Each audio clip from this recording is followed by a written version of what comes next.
pala sa Kapatid, fifth nasa floor. prutas. Ayun, ang difference namin ni Ina is ako kasi sa grupo namin ng mga kabaklaan, ang tawag nila sa akin lason kasi Oh.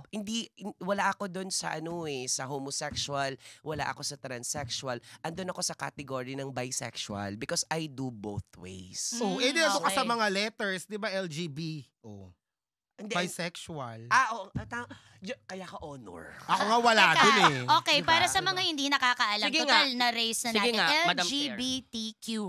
Lesbian, gay, bisexual, trans, queer. Pala yun? Hindi, wala Yes. Akala ko lugaw, Pero sa goto, amin, baboy sabi- at tokwa. Hindi nga. May marami siyang ibig sabihin. Tama ka, lugaw, goto, baboy, tokwa. Tokwa. Ano yung Q? Quail egg. Social! Hindi man lang kwek-kwek Hindi eh. wala kwek yung spelling. Nakakaloka.